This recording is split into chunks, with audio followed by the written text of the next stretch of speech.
pessoal, sejam todos bem-vindos ao canal da professora Adriana Alves. E nessa videoaula nós iremos caracterizar um pouquinho acerca das cadeias e teias alimentares. Em aulas anteriores nós já abordamos alguns conceitos relacionados à ecologia. Por exemplo, nós vimos que um ambiente como um ecossistema pode ser formado a partir da interação entre os fatores bióticos, que são os seres vivos, interagindo com os fatores abióticos, que são os recursos do ambiente, como o solo, a água, a luz, as variações de temperatura.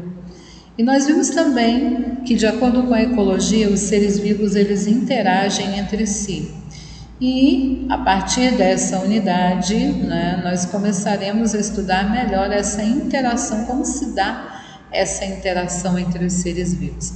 E começando pela interação que acontece, no caso, nas cadeias e nas teias alimentares. Vamos lá conhecer um pouquinho mais acerca desse conteúdo.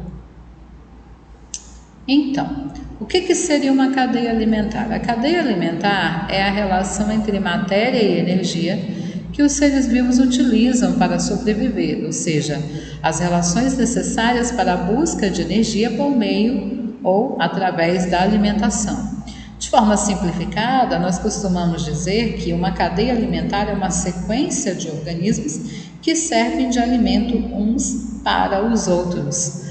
A gente observa aqui, nesse primeiro esquema que eu tenho para vocês, a gente já vai estudar quais são os principais componentes da cadeia alimentar e vai ver que esses componentes são classificados em produtores, consumidores ou decompositores, de acordo com a posição em que eles ocupam na cadeia alimentar. Nós temos aqui o produtor, representado pelo capim. O capim serve de alimento para a vaca, que passa a ser intitulada como consumidor primário. Mais à frente a gente vai entender por quê. Quando nos alimentamos do leite ou até mesmo da própria carne da vaca, nós, seres humanos, passamos a ser consumidores secundários. E a nossa matéria orgânica, a matéria orgânica presente no nosso organismo, posteriormente vai servir para alimentar também fungos e bactérias, que são organismos decompositores. Então, a gente entende nessa cadeia alimentar bem simples que a seta sempre aponta para quem se alimenta, ou seja, a vaca se alimenta do capim, os seres humanos se alimentam da vaca e os seres decompositores, como fungos e bactérias, se alimentam de matéria orgânica não só presente no nosso organismo, como também presente no organismo dos demais seres vivos, tá? Então, no geral, numa cadeia alimentar eu mostro a sequência de organismos que servem de alimento uns para os outros, a troca de matéria e energia que ocorre entre eles, e na cadeia alimentar os organismos são classificados em produtores, consumidores ou decompositores. A gente já vai entender a função de cada um desses componentes. Começando pelos produtores. Os produtores, eles sempre vêm em primeiro lugar numa cadeia alimentar. E eles são conhecidos também como organismos autótrofos ou autotróficos. A palavra autótrofo ou autotrófico é de origem grega, onde auto significa próprio e trófos significa alimento, ou seja, o próprio alimento. Os seres produtores, portanto, são aqueles capazes de produzir ou elaborar o seu próprio alimento.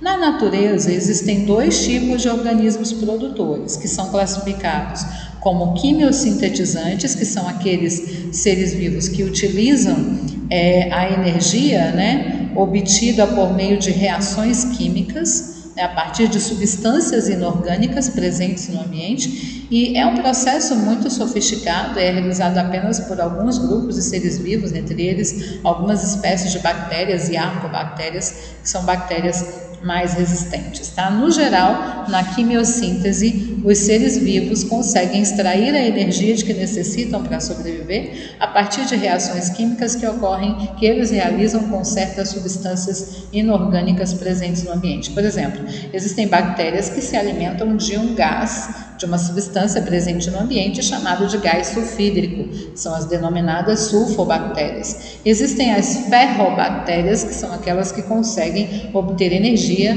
a partir de compostos de ferro, e as nitrobactérias, que são as bactérias que conseguem produzir energia a partir de compostos nitrogenados. E nós temos também os organismos fotossintetizantes, que são a maioria dentro do grupo dos produtores. Os fotossintetizantes são aqueles que utilizam a energia luminosa, geralmente proveniente do Sol, para produzir o seu próprio alimento. E, como a maioria dos seres produtores são seres fotossintetizantes, então a gente precisa entender um pouquinho o mecanismo da fotossíntese, que a gente vai procurar entender aqui a partir da primeira imagem. Então aqui eu tenho o organismo produtor, que é a planta, a árvore, não é? É o organismo fotossintetizante. A planta, para realizar a fotossíntese, lembrando que não são só as plantas, mas as algas também realizam esse processo, né, no ambiente aquático.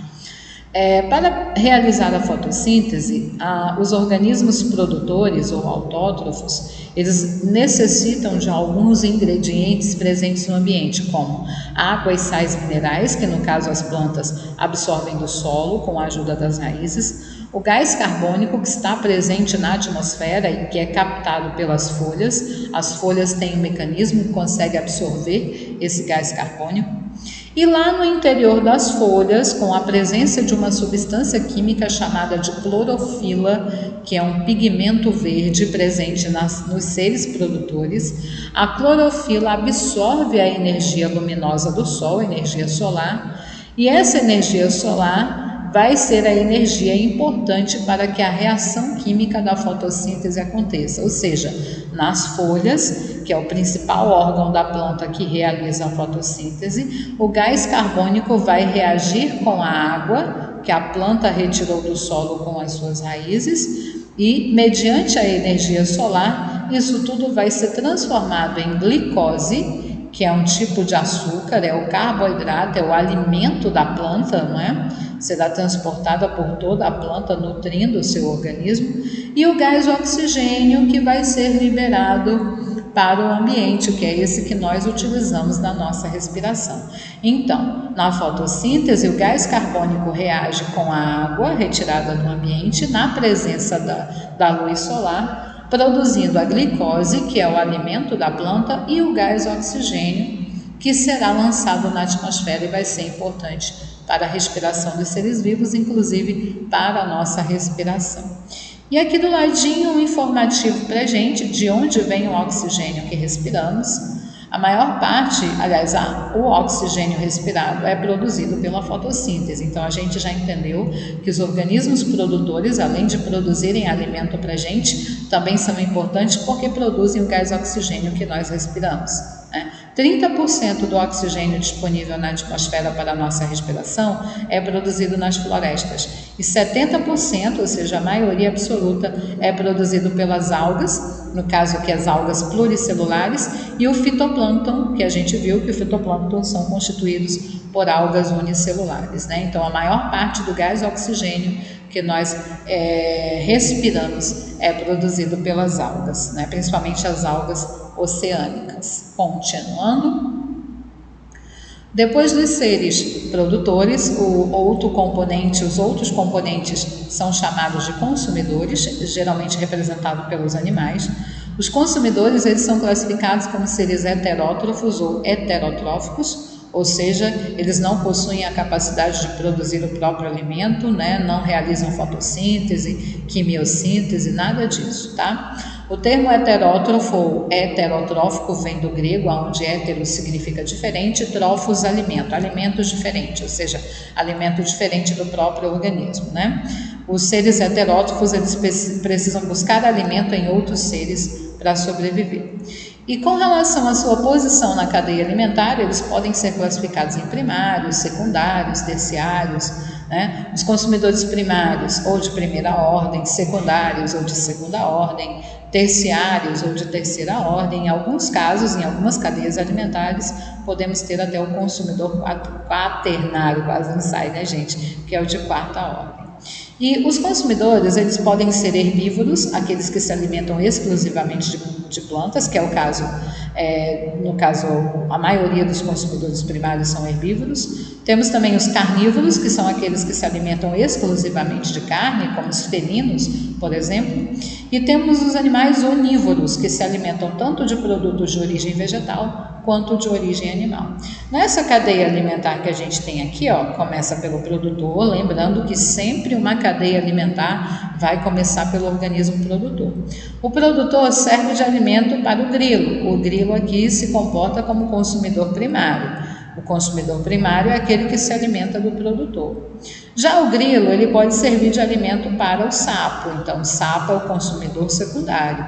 E o sapo pode servir de alimento para a cobra. A cobra passa a se comportar agora como consumidor terciário. Tá? Então, o consumidor primário é o que se alimenta do produtor, o consumidor secundário, ele se alimenta do consumidor primário, o consumidor terciário se alimenta do consumidor secundário e assim sucessivamente.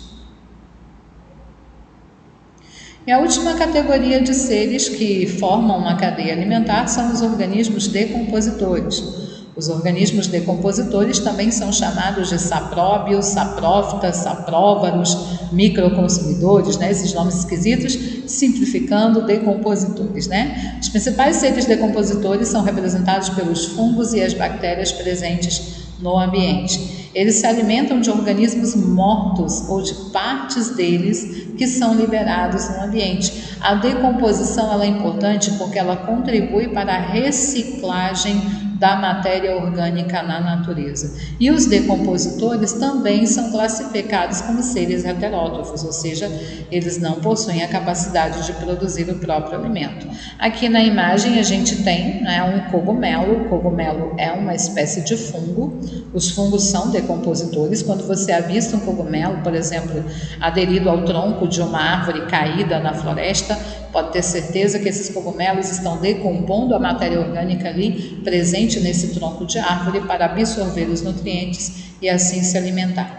Fungos, como os mofos ou bolores, né, como também são conhecidos, que decompõem os nossos alimentos, ó, como esse, também são classificados como decompositores. E na cadeia alimentar, geralmente a gente costuma representar os decompositores dessa maneira. Ó, o produtor, que serve de alimento para o consumidor primário, para o consumidor secundário, e o consumidor secundário para o consumidor terciário, e geralmente uma seta partindo de todos eles, apontando para os decompositores, ou seja, os organismos decompositores se aproveitam dos restos orgânicos de todos os componentes aí da cadeia alimentar para obter os seus nutrientes. E ao decompor a matéria orgânica, eles transformam essa matéria orgânica em água e sais minerais que serão devolvidos ao ambiente e aproveitados pelas plantas em seu desenvolvimento. Por isso que nós dizemos que os decompositores participam da reciclagem da matéria orgânica da natureza. Um outro conceito relacionado a cadeias alimentares são os níveis tróficos. Os níveis tróficos, a gente já entendeu muita coisa acerca da cadeia alimentar, né? A diferença entre os seres produtores, consumidores, decompositores. Eu já mostrei para vocês o que as setas indicam. As setas sempre apontam para aquele que se alimenta, né? E agora a gente pode entender direitinho o que seriam os níveis tróficos. Os níveis tróficos são as etapas ou níveis da cadeia alimentar. A cadeia alimentar ela é sempre composta por diferentes níveis que são caracterizados de acordo com o tipo de alimentos que os organismos consomem, ou seja, o nível trófico está relacionado à posição que o ser vivo ocupa na cadeia alimentar. O primeiro nível trófico sempre será o produtor. Gente, não esqueçam isso, tá? O primeiro nível trófico é sempre o produtor. Aqui nessa cadeia que eu coloquei para vocês, o primeiro nível trófico é o produtor, que é o capim. O segundo nível trófico, ou seja, a segunda posição, é ocupada pelo consumidor primário. O terceiro nível trófico, o consumidor secundário. O quarto nível trófico, o consumidor terciário, e assim sucessivamente. E o último nível trófico, que é aquele formado pelos seres que se alimentam de restos orgânicos provenientes de todos os componentes das cadeias alimentares, é ocupado pelos organismos decompositores, tá bom? Então, o nível trófico é a posição que um ser ocupa na cadeia alimentar, dependendo do que ele se alimenta. E não esqueçam que sempre o primeiro nível trófico é ocupado pelo produtor. Gente, toda a cadeia alimentar precisa começar pelo produtor, senão ela não se mantém, tá bom? Outra coisa relacionada à cadeia alimentar é o fluxo de energia, o fluxo unidirecional de energia, ou seja, a energia segue sempre uma mesma direção. A energia é a capacidade de realizar trabalho, ou seja, o nosso organismo trabalha, o nosso organismo funciona. Para isso ele gasta energia e essa energia é obtida dos alimentos que nós ingerimos, né? Com os demais seres é a mesma coisa. O fluxo de energia é unidirecional, como eu já disse, e diminui gradativamente em cada nível trófico. Por exemplo, nessa cadeia alimentar aqui, as setas representam a quantidade de energia absorvida por cada nível trófico. O capim, que é o primeiro nível trófico ocupado aí pelo organismo produtor, ele apresenta uma maior quantidade de energia. Parte dessa energia que ele produziu pelo processo da fotossíntese, né? Ele gasta para se manter, para crescer, para se reproduzir, para se desenvolver. E aí já chega para o inseto, que é o consumidor primário, que é aquele que vai se alimentar do capim, uma quantidade menor de energia. Tá? Então esse inseto já absorve uma quantidade menor de energia do capim. E esse inseto vai gastar parte dessa energia absorvida para sobreviver, né, gente? Para se reproduzir, para crescer, para se movimentar. Então, o terceiro nível trófico, que é o do sapo, já vai absorver uma menor quantidade ainda de energia. E assim sucessivamente. A cobra, ao se alimentar do sapo, absorve menor quantidade de energia, porque o sapo gastou parte da energia para se manter. E lá o gavião, que é o último nível trófico, vai absorver uma quantidade bem pequena de energia. É por isso que os animais que a gente diz que estão no topo da cadeia alimentar, os últimos consumidores, né, que são os grandes predadores, eles precisam de uma demanda energética maior, eles precisam comer mais. Por quê? Porque para ele já chega uma menor quantidade de energia, tá bom? Então, ao longo da cadeia alimentar, o fluxo de energia, ou seja, a quantidade de energia absorvida por cada ser vivo vai diminuindo de acordo com a sua posição, com o nível trófico em que ele ocupa. Então, o último nível trófico já vai absorver uma quantidade de energia bem baixa, por isso precisa se alimentar mais do que os outros, tá bom? E aí nós chegamos no último conceito relacionado às cadeias alimentares, que são as teias alimentares. Uma teia alimentar, ela reflete bem o comportamento alimentar de diversas espécies no ambiente. E ela é formada por um conjunto de cadeias que se entrecruzam na natureza, né? Que estão interligadas de uma certa forma e, como eu disse, elas refletem melhor as relações tróficas entre produtores, consumidores e decompositores. Aqui no caso a gente tem um exemplo de uma teia alimentar, ela é formada por várias, pelo entrecruzamento, a interligação entre várias cadeias alimentares diferentes. Onde nessa teia alimentar a gente tem vários produtores, aí como a árvore, a verdura, as gramíneas, né? Consumidores de primeira ordem, consumidores primários, a zebra que se alimenta das folhas da árvore. Essas folhas da árvore também podem servir de alimento para o inseto herbívoro. Esse inseto herbívoro também pode comer as folhas típicas da verdura, como da alface, das gramíneas, né? Essa verdura também pode servir de alimento para o coelho serve de alimento para a cobra, ou para a coruja, ou diretamente para o gavião, como a gente observa, né? A coruja se alimenta do coelho, mas ela também pode se alimentar do rato, tá? E assim vai, ó. O inseto herbívoro pode servir de alimento para o lagarto, que sucessivamente vai servir de alimento para o gavião. Então são várias cadeias alimentares que estão interligadas, refletindo melhor aí como é que se dá as relações tróficas entre os produtores, consumidores e decompositores em um ecossistema, tá? Num ambiente natural. Então, gente, é isso que eu tinha para falar para vocês acerca de cadeia e teia alimentar. Espero que tenham gostado da aula. Se você gostou, dê o seu like e até a próxima, gente. Tchau, tchau.